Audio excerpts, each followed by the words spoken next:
just try the things and let the confidence catch up. I really liked when you said that, because I feel like so many people can get caught up in, I have no experience in that, or I don't have a course in that, or I've never gone to school for that, or I'm not educated in that. And not just even in jobs is a big one. You know, like you said, men will be like, I don't have that qualification, but I have a few others, so I'll just apply. But even when it comes to something like podcasting, which is super simple, is the amount of courses out there that people can sell you to how to start a podcast. And don't get me wrong, those aren't bad things, but if that helps you, great. But like, you don't need that to get started. Just get started at a base level and you will grow, and your confidence will grow, and you will get there. It's interesting because the seminar industry, I asked somebody a long time ago, because I used to go to a whole bunch. And I was like, why do you give it all away on stage? And they were like, because only 2% of people will actually put into the action. The rest of them will either not do something, or they'll pay me to help them. Because they don't think they can do it on their own. Yeah. 2% of people actually put one foot in front of the other to make something happen. But the rest of everybody just wants to pay somebody for the easy way out. Totally. Or they'll get paralyzed in fear and not do anything about it. Welcome to the Happy Soul Podcast. My name is Melissa, and this is Sammy. We are diving deep into conversations that connect and inspire. Stories of resilience, triumph, and transformation. Stories that take us to the heart of human connection. Please note that opinions of our guests do not necessarily reflect those of this podcast. Please listen with your kindness and an open mind. Each story shared is authentic and vulnerable. Let's embrace our differences with empathy, knowing every voice enriches us. Together, let's cultivate a community of respect and curiosity. Thank you for listening. Now sit back, relax, and prepare to be inspired. Welcome to the Happy Soul Podcast, everybody. Today, I am here with Sarah Barnes-Humphrey. Sarah wrote a book called I Buried Her in a French Press, and it's a really beautiful book, which she asked me, when she said she would send it to us to read. Honestly, didn't know if I'd have time to get it done before we recorded, but I could not put it down. It was incredibly relatable to me through autoimmune disorders that she experiences, to trips to Europe, to developing her own self-worth. It's a really incredible story, and the way that she writes it so vulnerably, so authentically, is really refreshing. So I encourage you to check it out. But what you need to know about Sarah is that she started off helping run her parents' supply chain business that was shut down unexpectedly and had Sarah having to start all over again. On top of writing her book, she runs a podcast called Let's Talk Supply Chain and another podcast called Blended. She also has a nonprofit tied to Blended, which is dedicated to giving underrepresented voices a seat at the table. I cannot wait to introduce you to Sarah. I hope you enjoy this conversation as much as I did. All right, well, welcome to the podcast, Sarah. Super excited to have you here. Thanks so much for coming. Thanks for having me. I really appreciate you for sharing your space. As a fellow podcaster, I understand the space and the platform that we sort of provide for other people and their voices. And I just want to acknowledge and appreciate you for that. Oh, that's kind of you. But I was thinking the same thing reading your book, where obviously, like, I know a lot of it started with supply chain, but your Blended podcast, I haven't listened to it, but the whole concept of just having a bunch of people come together, I'm like, I want a roundtable conversation with a bunch of people that don't know anybody. And we've talked about that idea of, like, not necessarily a roundtable conversation, but more than just the two or the three of us having a conversation, but haven't actually done it. And just to, like, put a topic in the table. Nobody knows what the topic is coming in. Like, put a topic in and let's go and let's see what happens. Anyways, That's my brain. But I love that concept of what you're doing. Is just a bunch of people who don't know each other, never chatted before, sharing on whatever's going on in that conversation. So I love that. Can you tell, for those who don't know, can you tell our listeners a little bit about who you are and what brings you the podcast today? Sure. Yeah. So, I'm a few different things. I'm a podcaster. I have a couple of different podcasts. One is Let's Talk Supply Chain, which hence the name is all about supply chain. So if you're not in supply chain, it may or may not be your thing. And then I have a second podcast called Blended, which is an extension of our nonprofit called Blended Pledge. So if you go to blendedpledge.org, you can listen to the podcast. It's also on Apple and Spotify.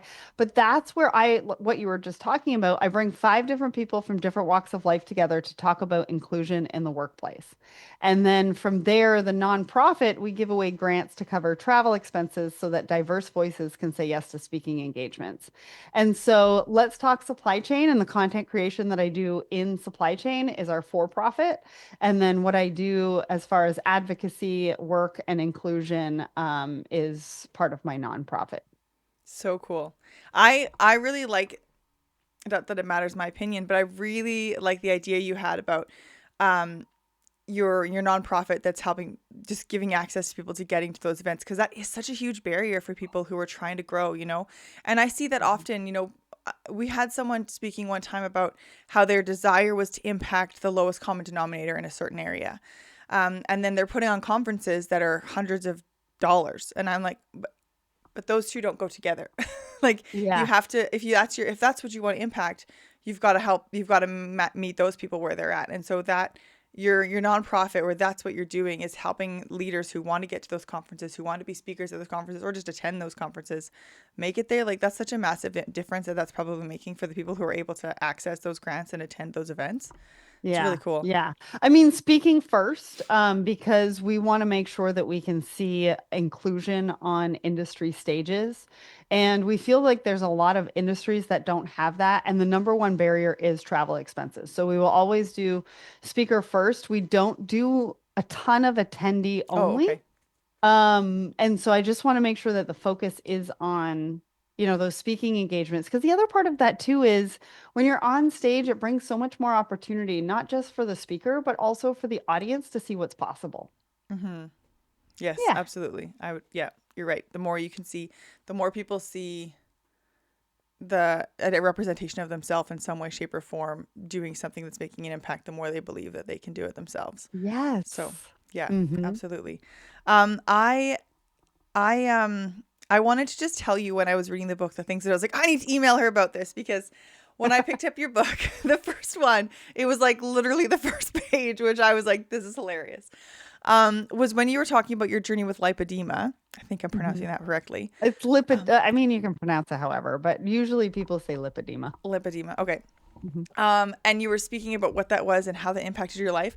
I was like, oh my goodness, I have that too. And I had never heard of it before.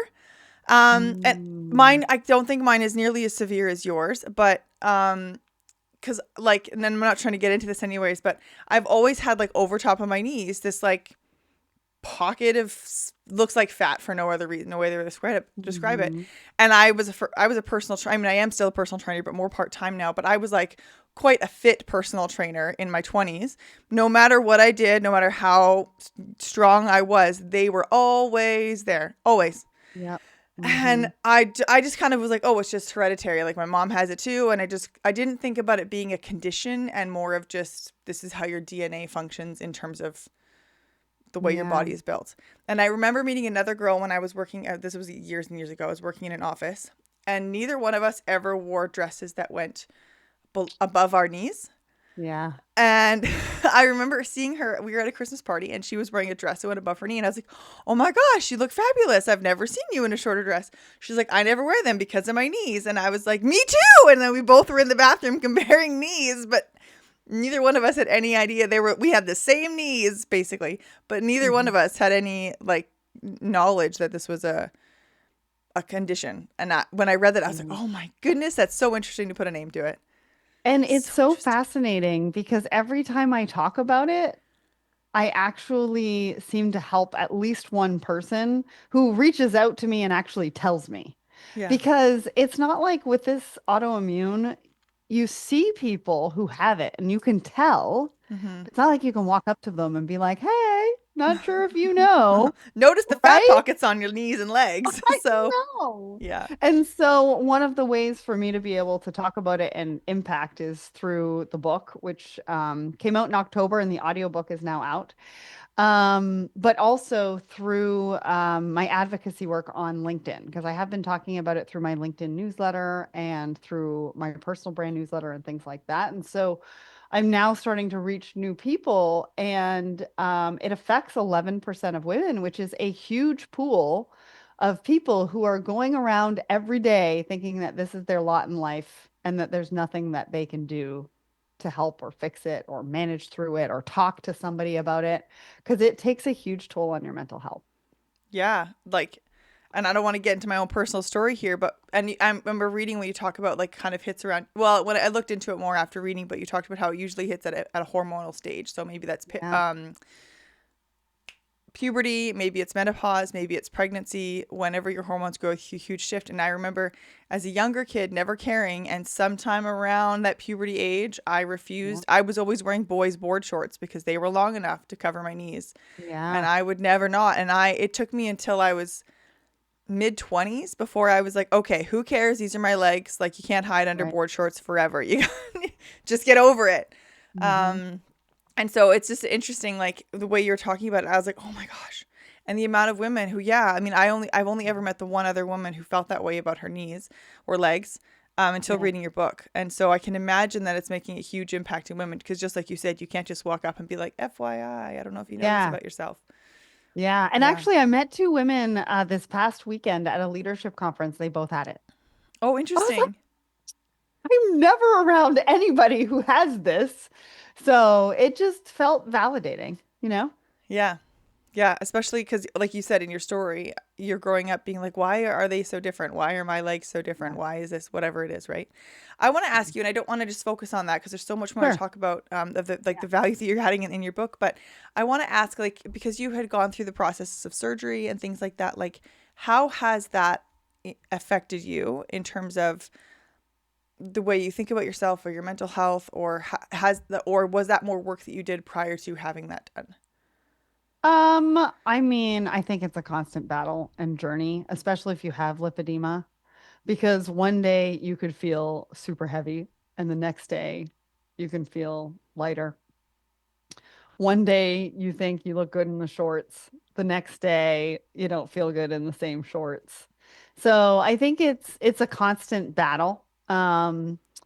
With me from a mental health standpoint, I have had a couple of surgeries, but I do need to have one more.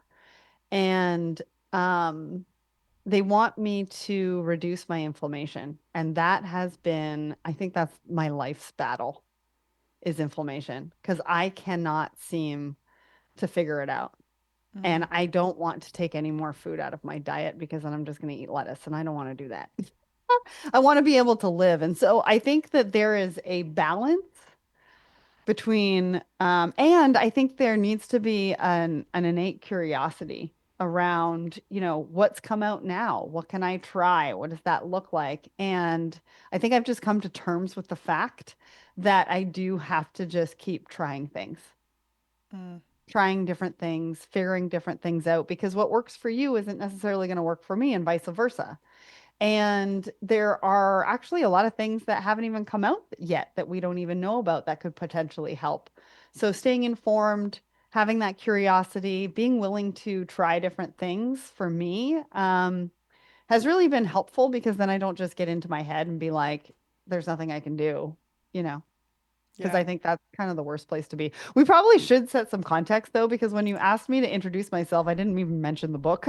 Yeah, but we can't give some more context if you'd like to, but Well, I can even show it. I yeah, have yeah, them show back us your here. book. So I buried her in a French press, a memoir about finding my voice and the power of being heard. So yeah, It's so cool. good, and I love when we first chatted, and also when you read the book and you tell me it's chapter 9, like it explains the title of the book. And I'm not going to give it away, but it explains the title of the book. And it, like you said, it seems like it's this like brilliant, it's some great metaphor for something, but when you read where the title comes from, it's quite a chuckle and it's really great. So that's all I'm Yes. going to say because you got to read the book to figure it out. It's a But story of resilience, that's for sure. yes, yes, absolutely. But I like also in reading the book, before I go into all the things that I want to ask you about to do with the book, I want to ask what it was like for you writing this book and kind of where you were hoping it was going to go when you were writing it. Yeah, so I've wanted to write a book for a long time, but I didn't quite know what I wanted to have the book say, right? I wasn't sure what I wanted to say and what impact I wanted to make into the world until I got more clear on my personal brand. And then I was like, okay, this is what I want to talk about. Because I didn't necessarily want to put out a book about supply chain. Mm, I've toyed with like putting out a book about podcasts, but also like, meh. So, I was like, I share authentically and vulnerably in my day to day on the podcast, et cetera, et cetera. And I was like, how do I bring that to more people? And I thought the book would be a great way to do that. It was a year-long process because I am super busy and don't have a ton of time. I did have somebody that I was working with to help me write it. And I would have to meet with them on a regular basis. But it was like therapy. I'll be honest. Like, Yeah. yeah, it brought up a lot of things that I hadn't thought about in a while. And there were some stories that still didn't even make the book. Like there are a bunch of things that I've also been through throughout my life that I didn't even put into the book. But going through these things, reliving them, having to think about how they really affected me and my voice and my self-worth and things like that. It was quite a journey. It was quite therapeutic. And then when I had to record the audiobook, it was like going through it all over again. So I feel like I've been through all of these things at least 5 times in my life at this point. Yeah. That makes sense. I can hear. I'm. Hopefully, this is good to say, but you can almost hear some of the therapy in it and the Mhm. the catharticism that probably came along with you writing that book because I don't know Yeah. if that's the right term, but because sometimes you're telling the stories and some people will just tell a story and this is what happened and then the learnings that come from it and you go into a lot of your mental process through each Mhm. story that happened, which I feel like obviously like you're saying, it's a lot of you reviewing what happened to you to help other people understand, but also I think it's impactful for a reader because when we hear someone's story, just the baseline of what happened, we don't actually get a lot of perspective into what that was like for them. And I Right. really appreciated that piece of your book because we can all come across like this happened to me and I'm awesome coming out of it. And here's what I learned and here's how I grew. But we don't hear here's how much I actually struggled through the Mhm. process of that event, which I think is really beneficial because, again, something you talk about all over the place in your book is that success is not that you're just great all the time. It's Yeah. not that you're Yeah. just perfect and you know exactly what's happening. Like you're going to have days where you literally just can't get off the couch because whatever's going on that day or whatever emotions are hitting you or whatever. Mhm. And I think that for somebody who is pursuing anything in life, no, hearing that from someone who would be considered successful is helpful and beneficial to be like, I'm not a failure because I had a bad day. Right. And that's a huge Yeah. message in your book. And I don't think you say that specifically, but that's a huge piece of every time you go through a story and you're giving the whole background of your emotions and your thought processes as obviously as best you can in going through that. You can see how that was you almost going through it like therapy, but Yeah. that's really helpful for someone going through anything to hear Yeah. somebody else's thought process through it. So Yeah, and I that's how you appreciate appreciate you that. for saying that. I think a lot of it comes from the fact that I have been in therapy since my early 20s. Mm, So I've been in consistent therapy throughout my life, and I think that it is a great resource for people who have access to it. And I wish more people did have access to it. So you can actually see through some of those stories how I have transitioned through therapy as well, like where I started and how therapy has helped and also helped me articulate it yeah. in a way that it translates into the book. Yeah. Yeah. Absolutely. Yeah, you're totally right. I want to ask about like we're talking about what getting this book started and what that was like for you. Mhm. When you're talking about your growth of self-worth, having to reflect back on what that was like for you at the beginning, can you talk to us about what that was like for you to I go didn't back and have any. I mean, listen, I was bullied from, grade 5 all the way into adulthood, and then you pile on top lipedema. You Mhm. pile on top what happened to me when I was in speaking competitions and they all threw paper balls at me. And then that was the end of my speaking career as I knew it at the time. And so there was a lot of times that I like completely lost it and then was able to bring it back and then completely lost it again and was able to bring it back. And so it's, when I say inflammation is the biggest battle of my life, I also think self-worth ranks pretty high up there as well. And I don't think that that's unique to me. Mhm. I think we all do. And I think it's sort of that daily, it's a daily, almost, maybe even a weekly thing for most people. And the fact that, one day I'm 100%, the other day my 100% is 40%. I know we've all heard that, but sometimes we are so hard on ourselves that we don't actually see that for ourselves. It's okay for somebody else. It's not okay for me. But why is it not okay for me? And, through all of that, I think that the self-worth ebbs and flows. And I think that is the journey. Because we're not supposed to have all the answers all the time. My shirt says progress over perfection. I have a chapter in the book that says progress over perfection, right? And I think it's a really, really big reminder that we don't have to be 100% confident about things 100%. I mean, we always talk about like men going for jobs when they have like 50%, Yeah. and women waiting till they have 100, right? It kind of goes with what we go through on a daily basis, especially as women, Yeah. questioning the self-doubt, and it affects your self-worth in a variety of different ways that we may or may not be aware of. But it's better to be aware of it so that you can ebb and flow with it rather than just get stuck. Yeah. Yeah. Yeah. Yes, absolutely. When you're speaking about that self-worth for you, where you didn't have any, and now it's progress over for perfection, can you speak about like what it's like for you now in your day to day with self, or week to week with self-worth? Like if back then it was like you believed you didn't have any at all, Uh-huh. now what is it like for you if you have a day where it's a day that you believe in yourself? What does it look like? Or a day when you really don't believe in yourself? What does that look Uh-huh. like? I think the difference is the awareness piece. So, I did something the other day and I was comparing myself to somebody and what they had put on social media. And man, did I just get angry. I didn't take it out on anybody, but I just felt the anger. And I was able to be aware of the anger. And then I was like, why does this person bug me so much? Right? Because it's not about them. Yeah. It's about me and how I feel about things and how these emotions come up for me and how I can move through the emotions to get to the other side. Yeah. Whereas before I didn't have those tools. It was kind of like, I'm a crappy person. I can't do anything right. People are calling me names. This is never going to stop. You know what I'm saying? Mm-hmm. And I didn't have the tools and the resources to really be able to work through it. So it would take me a lot longer. I think what's different today is that I have been through a lot of therapy. I've been on the other side of a lot of things, and I know what's possible after that, Yeah. that it's just a moment. Yeah. And it only needs to be a moment.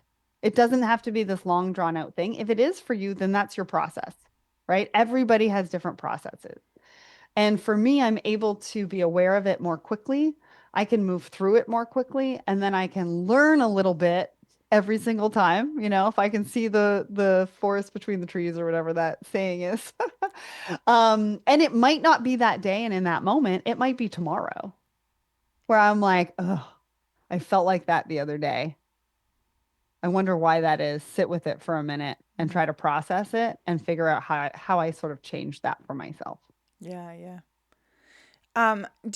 Yeah, sorry, I keep saying yes, absolutely, but I just agree with you. And then I want you to add on to what you just said, because what you just said about it's a growth thing and you've had these life experiences and that's kind of Mhm. helped you develop it.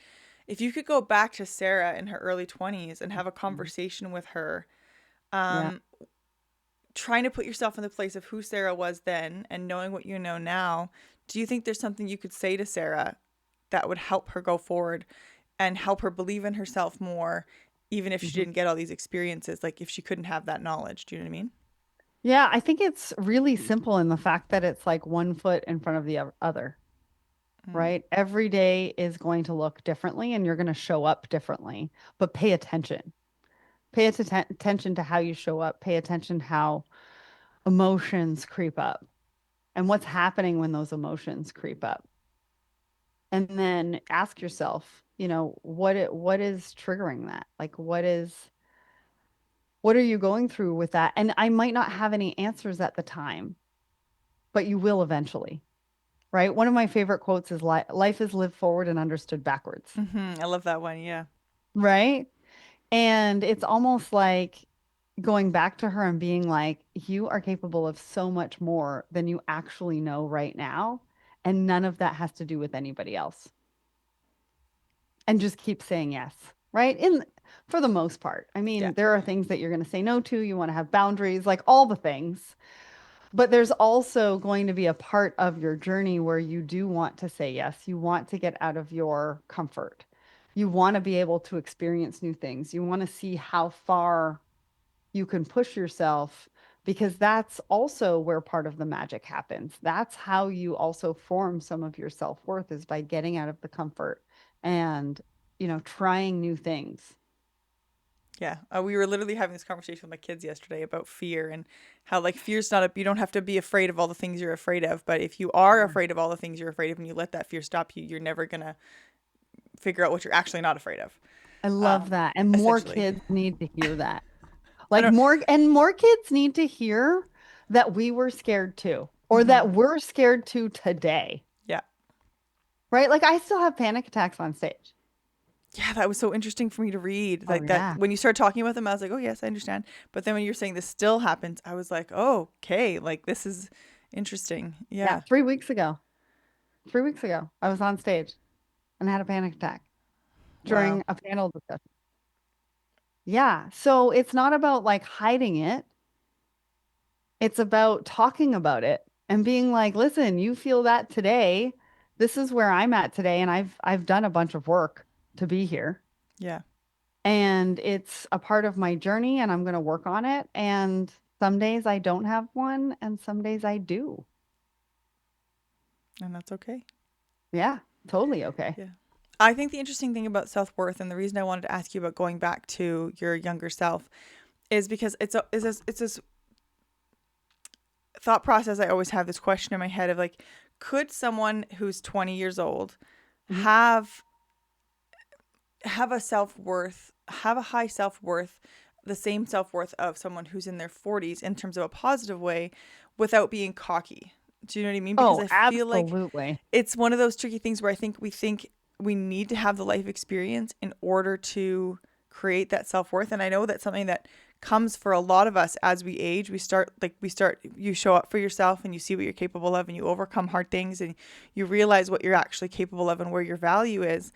And I think we can have that when we're younger, but it's so much harder when you're younger to have that self-worth because you haven't had all those life experiences. And some people have had a crazy amount of life experience at that period of time. But then you can also have people in their 50s and 60s who still have no self-worth because they haven't been reflective of what they've gone through and how they've overcome things, and they don't know what's important to them or what direction they aim to go, right? So it's this on both sides of the scale. Like, it's very interesting. It's a very interesting thing to me. Well, it's a balance between confidence and ego. Yes. Self-worth is confidence. It's inner peace and inner confidence, right? Which a lot of people struggle with. Cockiness is more ego driven. And it's trying to mask fear and self-doubt, right? It's trying to mask all of the negativity. Yeah. So one of the examples that I gave in the book was that I was saying no to keynote speaking. I don't know if you remember this part, but I was saying no. I was getting asked a lot to do these keynotes, and I was like, absolutely not. And I really had to sit down and reflect. And I used this example because it was the difference between confidence or my ego and my self-doubt and my fear. It wasn't necessarily cockiness, but I had to sit down and figure out why I was saying no. Was I saying no out of fear, or was I saying no because the actual idea of a keynote is not my jam? Like me being up there with a PowerPoint and speaking by myself for 45 minutes, that's not my superpower. And so what an actual keynote meant to me didn't actually align with what I wanted to do, but I had to make sure that I wasn't saying no out of fear. Yeah. And so I ended up restructuring a keynote, which is a workshop type keynote, so that it aligned with what I wanted to do and my superpower and how I wanted to make impact. Yeah. And I know in the book you talked about like lots of people would say no to that. But the people who did say yes to that, did they have comments back about the way you restructured their plan worked out? Yeah, they love it. Yeah. I've Okay. I've done it a few times. We're actually working on a few more keynote opportunities because I've said no in the past, right?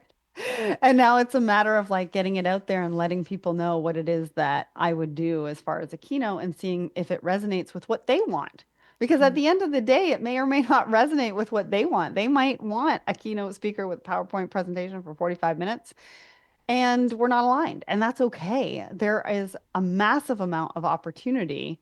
It's just a matter of putting yourself out there and knowing who you are and what you want to be to the world. Knowing who you are and what you want to be to the world. I Hmm. like that. That's really great. Instead of having society tell you what it needs to look like.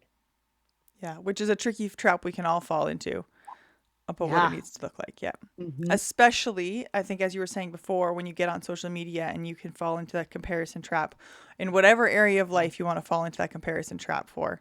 And the Hmm. thing that and you kind of touched on this in the book too, I can't remember your wording, but the thing that I always have to remind myself whenever I get into that position, like you were talking about, of I'm mad at this person and I don't know why. Like it's not them, it's me, right? Like, I don't like you, but I don't know you, but it's not you, it's me. Hmm. Um, what is it what is going on there? And then if you're in that comparison of like, let's just say like, you know, a very basic example, someone lives in this massive, beautiful mansion and you don't, and you're all angry. Like, what did they do right that I did wrong? But if you actually backtrack their steps, you have a lot of different choices that you've all made in different ways. And there's Yes. certain values that you've achieved of your own Mhm. that are important to you. And those values were not important to them. And that's not right or wrong. That's just the way that you both live your life. So they chose the opposite routes. Whereas, would you give up those things that you've gained for what you have now to have what they have? Well, and some of like we all have different paths and journeys. I mean, I believe in the universe and, all that kind of stuff. And it looks different for different people. Hmm. But I think sometimes we also, and I get caught up in this all the time. What does success actually look like for us? Like, what do we want it to look Yeah. like? Is it actually the mansion? Because I'll tell you, that upkeep of that thing is going to cost you a boatload of money, and you might be unhappy with that, Yeah. right?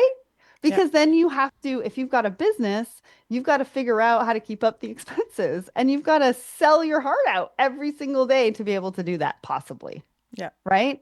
Like you don't know what comes up behind that. So for me, I don't need a mansion too big. I don't need that many Yeah.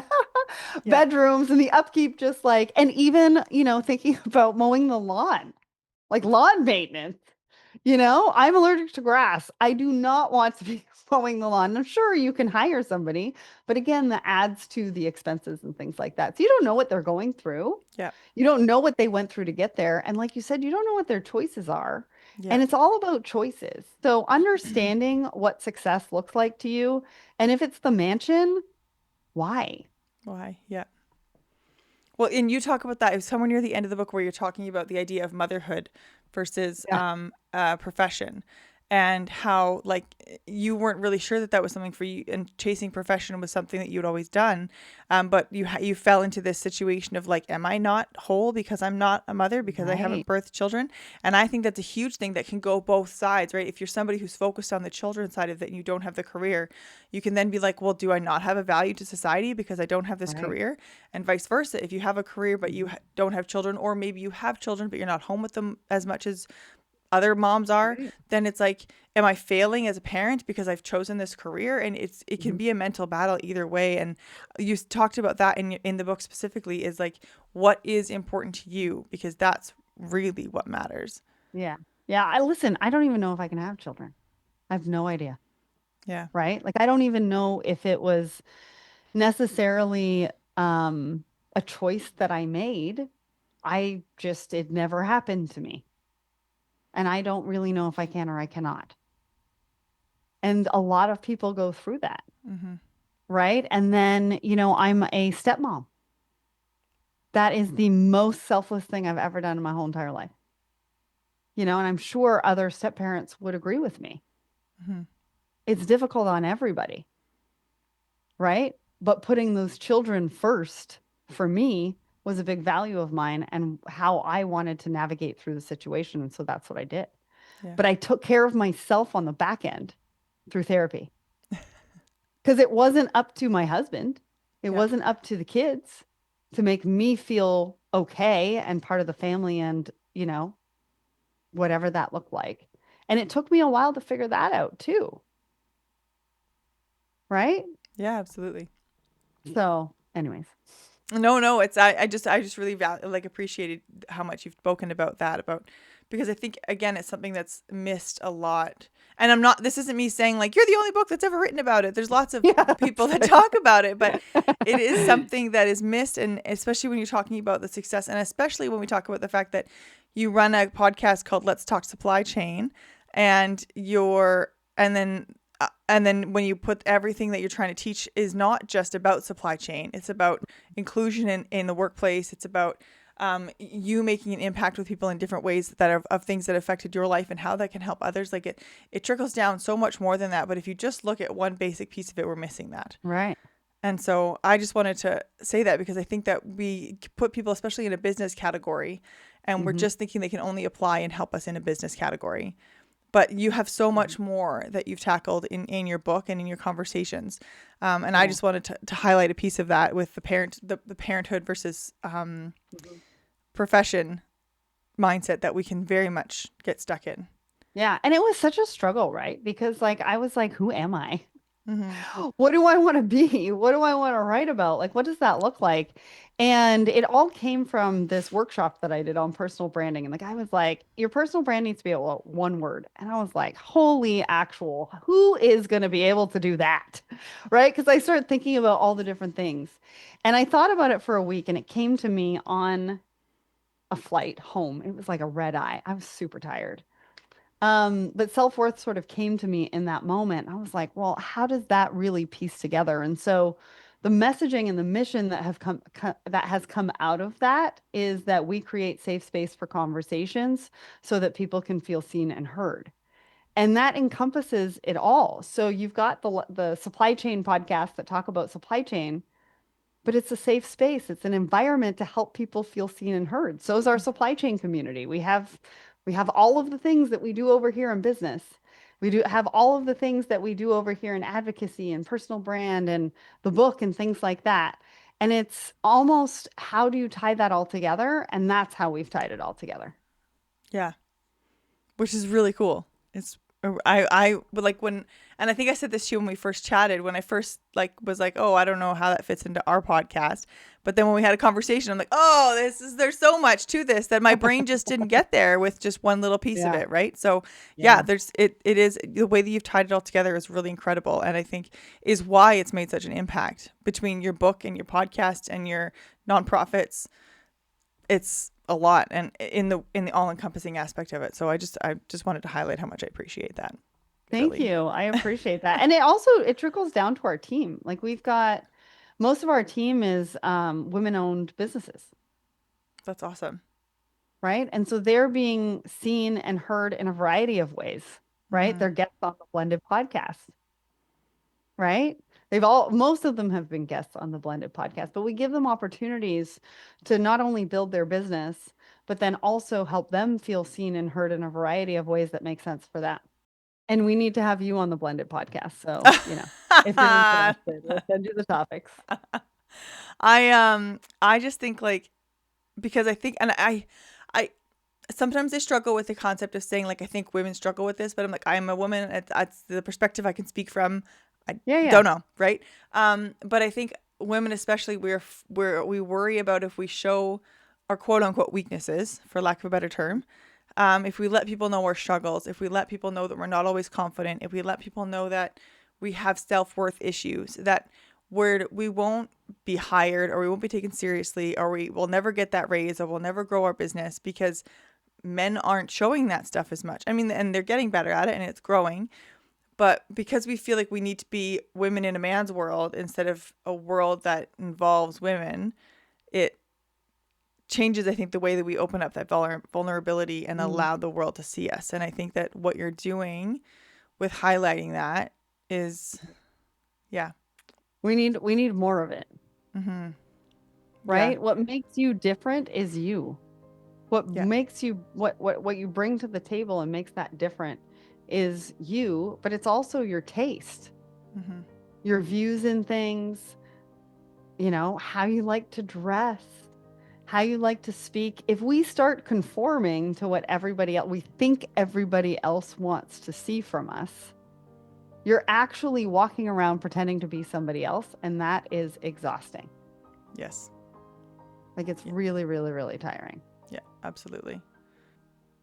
I wanted to touch back on, again, going back to self-worth, and I want to tie this into what we chatted about also when we first started, about experiencing burnout lately, and self-worth, because I think our self-worth can be significantly impacted when we have burnout. But I want to talk about what you spoke about in the book about self-worth. I know I've kind of already touched on this, but you said something, and I don't have the right words here, but something specifically about how you felt like your self-worth was tied to what you could do for other people, ultimately. Yep. And I related, pardon me? Labels, identity. That's identity. That chapter, right? Oh, yeah. And also the way you defined labels and identity was really cool too, which, yeah, really great. But I wanted just because like there are things that I wrote down that I was like, relatable. And this was one of them because when I was younger, at one point in time, I did some network marketing in my life. And me too. Who hasn't? Okay, Lots let's of just people. put it out there because like I've tried a couple of times. It does not work for me. It's just not like, I won't go into that, but what I always felt like the thing that I learned the most from being involved in that was that I actually already had all the tools that they were teaching people.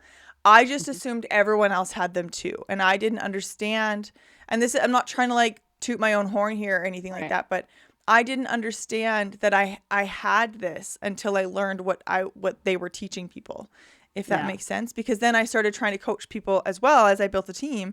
And I was like, well, everybody knows this. Everybody does this. And I realized how much that was not true in a lot of different ways. I'm not going to get into that. But one of the other things was that I also learned doing that I tied my self-worth into the value that I could add to people. And I realized that I actually only believed that people wanted to be friends with me because I was the convenient person who would be available for them. Like it wasn't that they like, it might be, they liked me. It might be, but like all people in my life, it wasn't that they liked me or they valued me. It was if somebody wanted to get together with me, there was a reason, and not like, let's just hang out and have coffee. I didn't understand the concept of let's hang out and have coffee. I honestly, genuinely, like they have to talk to me about something because I'm the person they talk to about things. They need me, not like I'm so great they need me, but there's a piece of them that's using me, and I wasn't upset about it. It was just what I believed that was the value I could add to the friendship. It wasn't that we could just be friends and we liked each other. Right. And I had the exact same problem. But the other thing that you learned from that is what you didn't want to do. Totally. That's true. Right? That's very true. Because that's a huge, important part that I think most people miss is when they try something and it doesn't work out for whatever reason. Yeah. Understanding that it didn't work out or that it was something that you didn't like to do is a huge realization, and it needs to be put in your bank. Yeah. Because we can't just focus on what we like to do and what we're good at. We also need to know what we're not good at and what we don't like to do so we don't make those same mistakes later. Yeah. And so I just wanted to bring that up because a lot of times we gloss over that as a lesson learned. You're right. Yeah. I remember even saying at the beginning, I was like, because they tell you all the massive possibilities that can come from, right? Like how great life's going to be. Oh, yeah. And I'm like, I don't know how people could see that as a possibility and instantly say no without even trying it. So in my head, it was like, at least if I figure out that I tried it and I did what I believed was my best to commit to doing this and it didn't work, that was never an option for me from that specific pathway. Versus if I had just said no from the start and listened to the voices who were like, it's going to be a scam, it's going to be this or whatever, I would always wonder, but what if I tried it? You know, so I'm like you said, I at least crossed it off being like, nope. Even if I could have done it, I was not willing to do the work that they wanted me to do to create that. Like it was going against too many of my values to make it happen from that way. Yeah. So you're right. Well, and like for people like me, it took me 3 times. I tried 3 times. It didn't work out. I didn't even listen to the first time. you Fair know, enough. and so these things happen. Things happen. I mean, a couple years go by, you forget all the things that you didn't like, and then you're like, well, maybe I'll try it again. You try it again, it doesn't work, and you're like, oh, should have learned the first time. But I want, so yes, absolutely. I think we could talk about network marketing for too long, but tying that into that self-worth of not believing that you have that value and not feeling like a failure. I just wanted to share that with you because there was so much, even the Europe trip, you're like, I went on this Europe trip. I'm like, I did that Europe trip too. Not the exact same one, but very close. But talking about when we experience burnout, how that impacts our self-worth. So you were saying how you've been going through a lot of burnout lately and working your way through that. So can you share with us what that's been like, what the burnout's been like for you, and then how that impacts your self-worth? My first indication was irritability. I don't Mm, get irritated, but I was getting really irritated. My energy was lower. And for me, that impacts business, right? Because everybody relies on my energy and what I bring to the table for all of the content that we create. And so what I was doing was paying attention to the different things that were going on. And I actually, because I graduated from therapy last March, I think it was. And I recognized that I needed more support. And so I actually called and made an appointment and put therapy back in my life because I recognized that these were the signs of burnout and that I was spiraling, right? mm, Mentally. Because what it does is those types of things just really put in those negative thoughts. And sometimes it's really, really hard just to get out of that loop, right? I had a few things going on personally that were triggering my nervous system. A lot of really cool things happening with the business, but it was like terrifying and exciting at the same time. And so there was all these things bubbling up. And so for me, it was about recognizing it and going, oh, wait a second. This isn't really you, right? But you need some support somehow, some way. And I don't know what that needs to look like for you and sort of figuring out what I needed to do. And I tried a couple of things before I decided to go back to therapy. But it has an effect on your self-worth because you do get it in that spiral, yeah. right? And sometimes it's really hard to get out of the negative thoughts that are going through your head. And it's easier said than done. People are like, oh, catch it and it goes away. And I'm like, might work for you. Mm-hmm, It mm-hmm. doesn't work for me because I have a bit of a hard time letting go. Actually, somebody said the other day that I might have like ADHD because I ruminate. I talked about that in the book as well. And so that's another thing that like maybe I want to go and check out to see if like that could bring some reasoning into my life as to why I do things the way that I do or think about things the way that I do. And so I go back to what I said in respect to trial and error. It's a journey. Get curious about yourself, about your mind, about your body, um, and try different things to figure out what's right for you. The same thing happened with the burnout, but I'll tell you the one thing that helped me get out of it, and I wasn't sure that it would. I went to a leadership conference over the weekend and I was exhausted. I was like, I don't even know how I am going to get through these 2 days. Were you And attending or were you speaking or attending, no, I attending? was Okay. attending. Yeah. And I came out of it completely rejuvenated. And so that wouldn't necessarily work for you or somebody Mm, else. Um, but I paid attention to the fact that I went into it completely exhausted, feeling burnt out, to coming out the other side feeling rejuvenated. Probably not completely over my burnout. I probably need to incorporate some more rest, but understanding what sort of kickstarts that for me and gets me out of my head, because I've been in my head for the last couple of weeks throughout yeah. this burnout and throughout this process. And that doesn't help self-worth either. You got to get out of your head. And I am one of the worst people for that.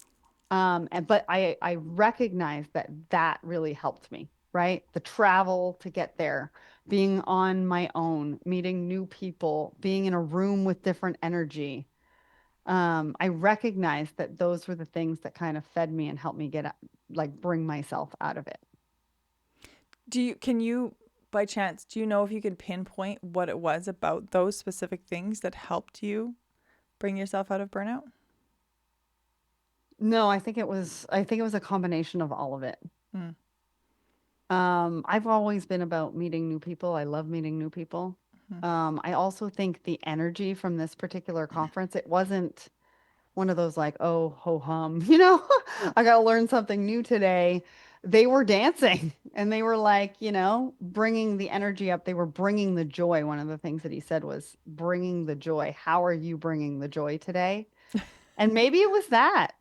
Maybe it You were was by chance at that. a Jessica Jansen event, were you?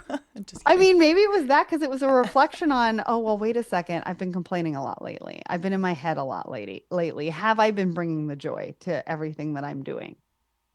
What is the joy that I want to feel on a Yeah. day-to-day basis, right? Just a reminder. Listen, we just need some friendly reminders sometimes in a way that resonates. Yeah. Have you ever had it where like one person tells you something and then another person tells it to you and you like the way that person told you? So the other person's like, "Well, I told you that 2 weeks ago." I'm like, "Yeah, but this person Yes. really told it to me, right?" So it really like it's the environment. It all of that can make such a difference. Yeah. I think also a piece of that too, the environment is kind of what I'm tying into here, but because like I think you can think of more of an example of me being the person who said something to somebody and they don't pick it up and then they come back to me with this revelation from somebody else and I'm like, I know we had this conversation, but that's fine. Like you learned it from somebody and that's what matters. But it's like I think especially if it's like one-on-one, if you come to someone and you're telling them this thing, your brain's already wired that they're going to try to give you a solution. And if Mhm. you're not in a place that you want to hear that solution, you will not receive what they say no matter what. But if you have and it's not like that you respect one person more or less, but maybe you go to a person and you're not expecting them to give you a solution and they just, whether they hear what you say or maybe you don't even say anything, they're just talking about it and you're more Mhm. receptive because you're not Mhm. throwing up a defense to Yeah. reject whatever's come at you. You haven't even prepared yourself for a defense. So when it Yeah. comes at you, you're like, oh, Yeah. And that's why you it know? was so important for the blended podcast because we really get to learn and understand from other people's perspective. And if I could pinpoint one thing from the last couple of days, I think it was meeting new people Mm, and having a bit of fresh air, yeah. you know, like Yeah. just fresh air and the fact of like point of view and getting me out of my head and, me saying something and then them, I don't even know them very well and them sort of like saying something back. It wasn't an insult. It wasn't advice. It wasn't necessarily any of that. It Yeah. was just fresh air of perspective. Yeah. Yeah, absolutely. Mhm. And I think I know I've had those times where it's like even just as basic as like I'm tired, I'm exhausted today, but I have plans to go meet a girlfriend for coffee after the kids go to Yeah. bed. And you're like, I don't want to go. I'm so tired, but you like this person, and so you go. And then by the end, you're like, I needed that so much. That was exactly what I needed today. Mhm. Just because, like you said, you're out of your head and all of the things that are overstimulating are kind of removed and you're whatever it is, right? Whatever happens for you. I It makes a difference. So it's interesting hearing about that leadership. And I think, like you said, you had that time on your own, like the travel, and you're saying like the get out of your head thing. And sometimes I wonder if it's a mix of getting out of your head, but also having space to just be in your head Yeah, that's fair without the too. distractions. The other part of it too is, and I'm going to use this as a really kind of weird example, but so lunch was provided at the hotel. Okay. I have a bunch of food sensitivities. So hotel food does not get me excited because I usually have to advocate for myself and it's very exhausting.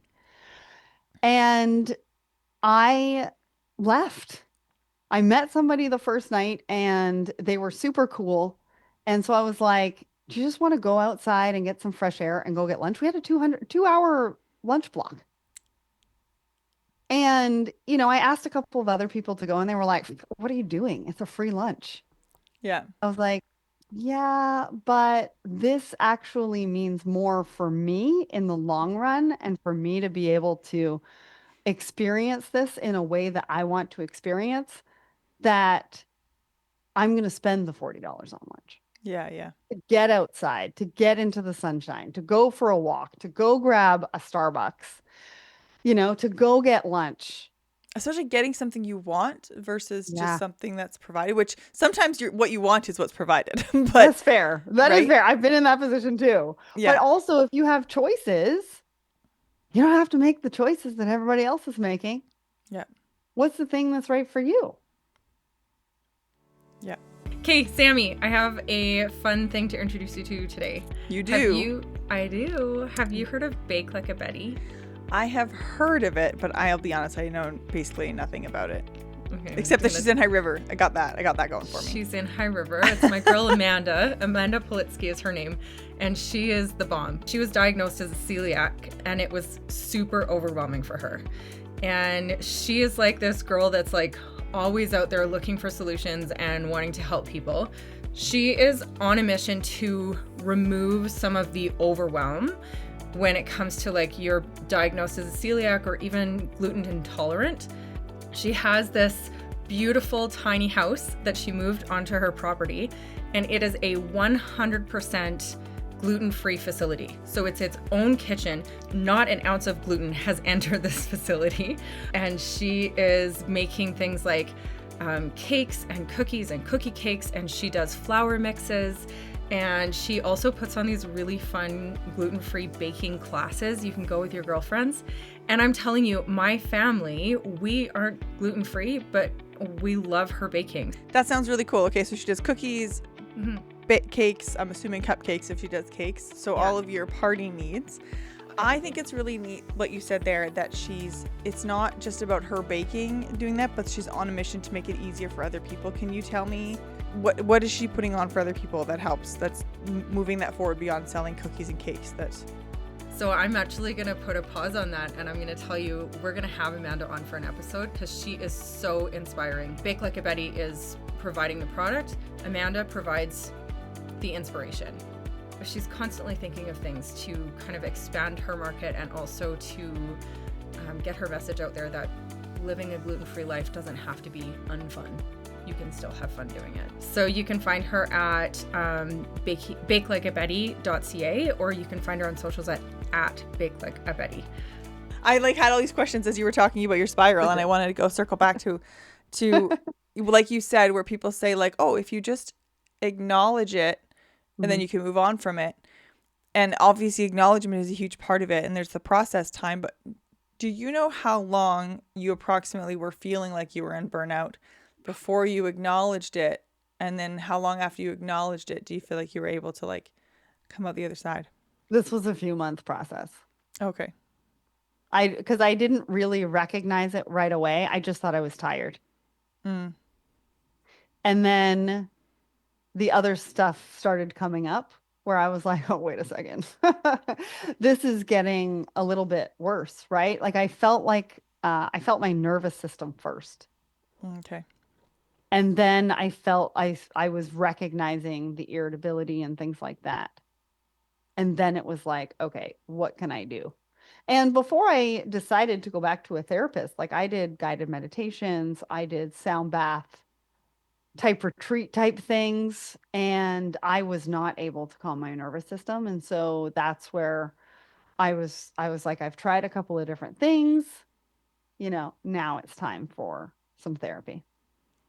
I think that's really good to know, because I think even though you said people think you just notice and you go on, recognizing that someone who's doing as much as you and people can put on a pedestal if they want to, is like, it actually took me a couple of months of realizing this was going on before I came out the other side. And for those who know you and have seen you over the past couple of months, probably doing everything that you've still been doing, showing up the way that I'm sure you've still been showing up, to say like, oh, she was experiencing burnout and she still showed up like herself and she still did all these things, and then was able to be like, okay, that was too much. I need to chill myself out. Like, it's both a learning moment for other people to see how much you can do when things are not going well, but also that it can take even someone who's talking about recognizing these things to recognize it. I remember seeing a podcast that Simon Sinek was on, and he was talking about, I don't remember the whole conversation, but a piece of it was talking about social media and how social media can be distracting. We get caught up in it and blah, blah, blah, blah.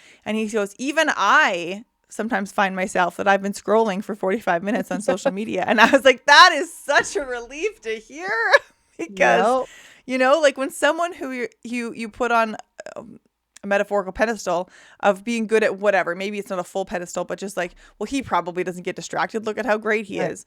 And it's like, oh, but he does. Uh-huh. He's also human, right? So same for that for you, right?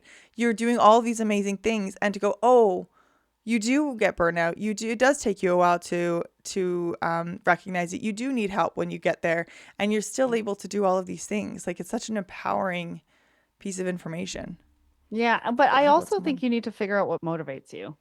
Yes. So some of my motivation, and I know this because I've, sort of recognized it, is obligation. When you go through the book and you hear my story about losing everything 10 days before my 37th birthday, one of the biggest questions that I get is like, how did you continue? Like, how did you get up every day? And for me, it was out of obligation. I had companies paying to come on the show. Mm-hmm.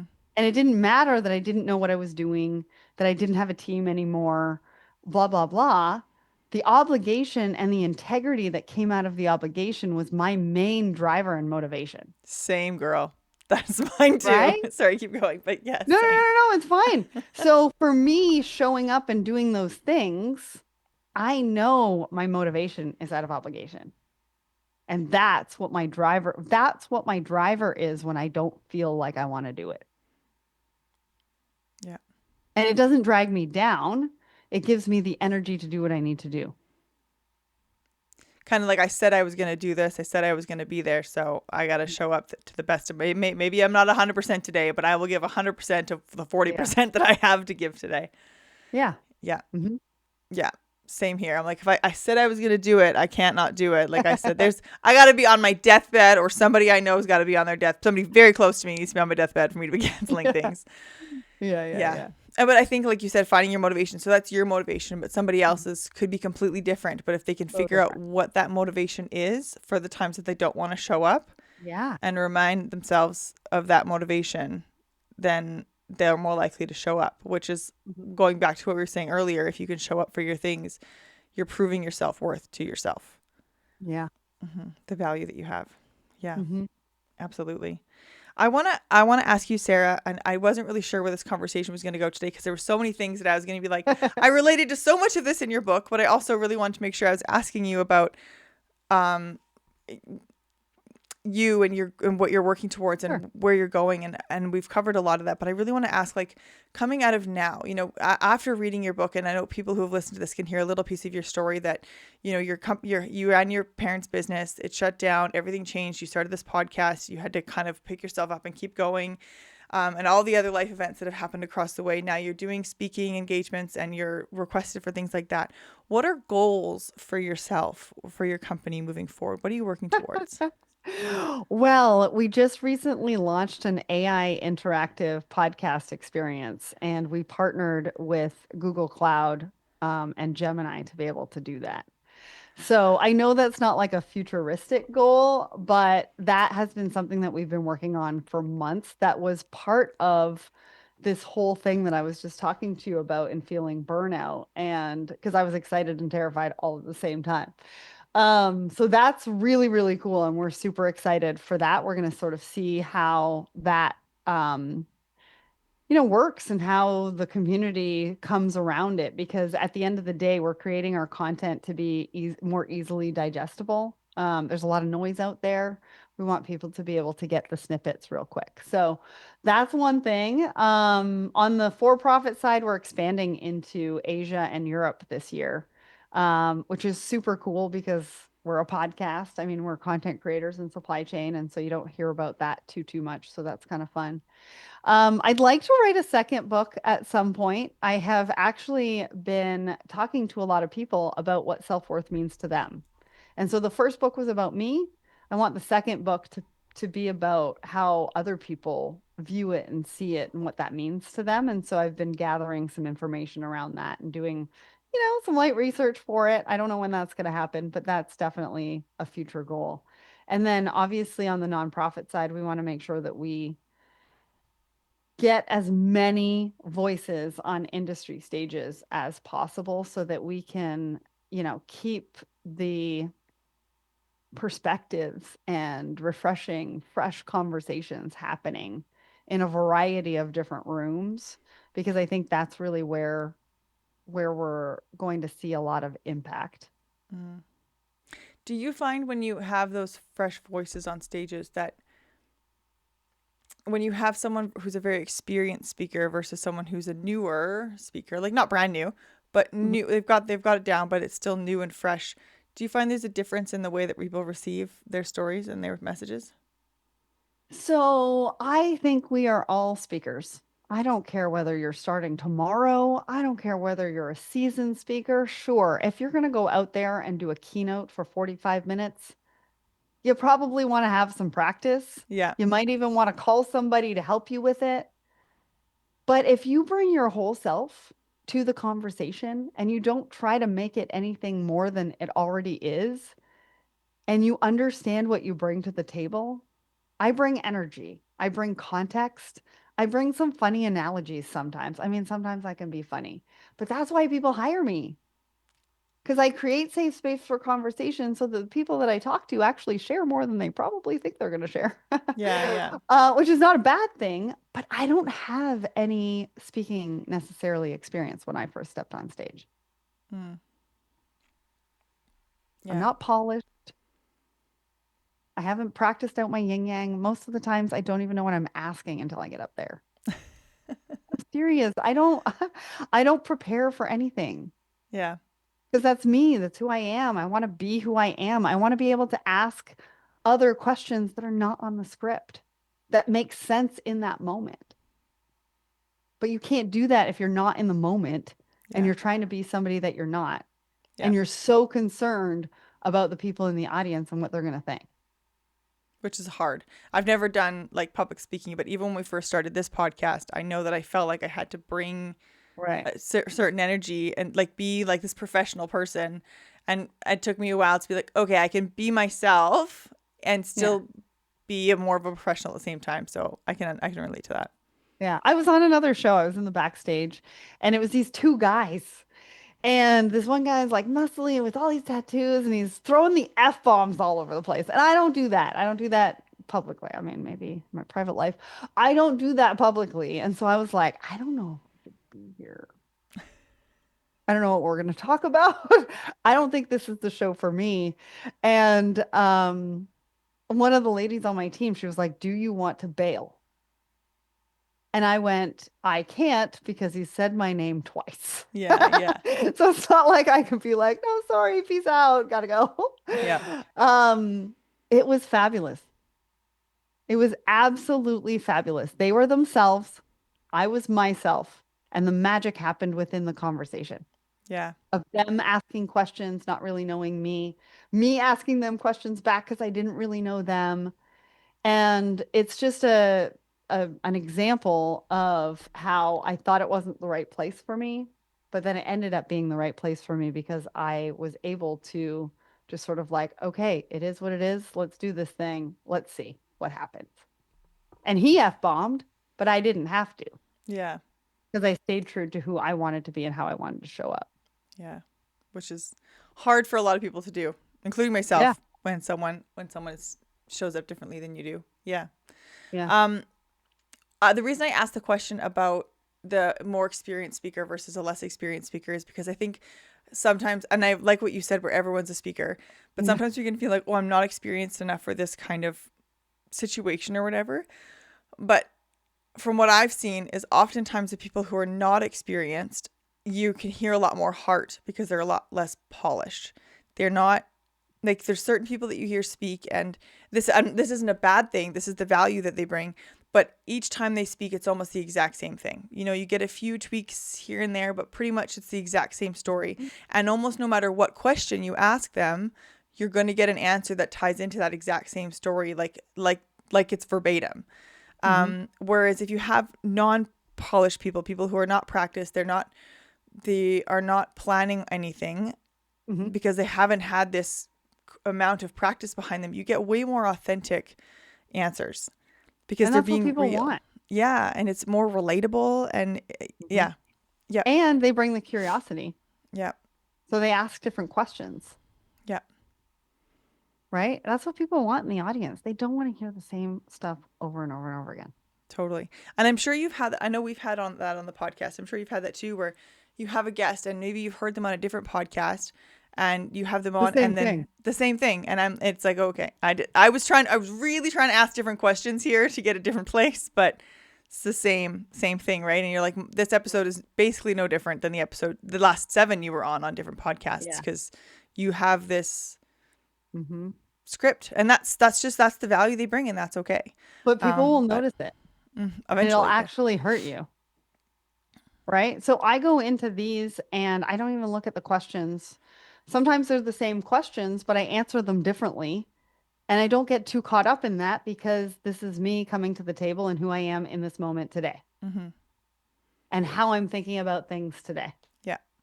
I might have been a little bit more positive 2 weeks ago on another episode. Who knows? Maybe I was more polished. I don't remember. I actually don't even listen to anything that I put out or watch it. Because I just don't want to know. Whatever is done is done. Yeah.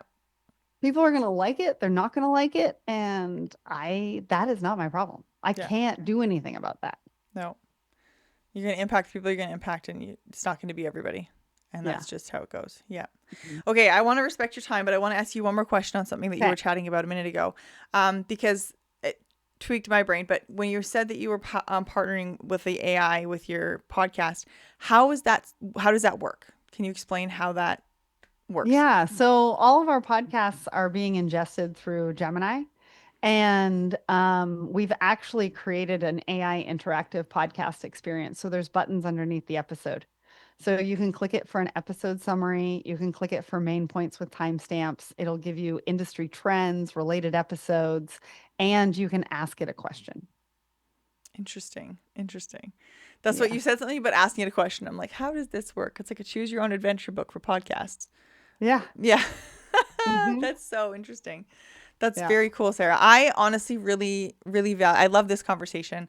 I really valued reading your book and hearing, especially when you were speaking about, I mean, obviously, because this is relatable to me, with your podcast, and how when you lost everybody, you just had to start from yourself, because that was us. We just started, we didn't have anybody else. We just started from ourselves and learning as we went and figuring out. And you're like, my first episodes are terrible. I'm like, same. The content's not bad, but the editing and the way that it's put together, you're like, oh, that was not ideal. So I just really value that. I really value how relatable you are, how open and honest you are, and just like really grateful that you joined us today on the podcast. So thank you so much. Thank you. Thanks for having me. I love what you do. Congratulations on all your success. Keep being amazing, because this stuff's not easy. We make it look easy though, right? Maybe. I don't know what it looks like, but yes. It's not. And so kudos to you guys for doing that. And I love the name. So. Oh, thank you. Thank you. Well, thank you so much, Sarah. Enjoy the rest of your day. You too. Thanks so much. We'll see you later. Have a good one. Bye. Thank you so much for joining us today. We hope you enjoyed it as much as we did. To help support the growth of this podcast, please feel free to leave us a review, follow us on socials, or recommend us to your friends. Your support honestly means the world to us. With love, Sammy and Melissa.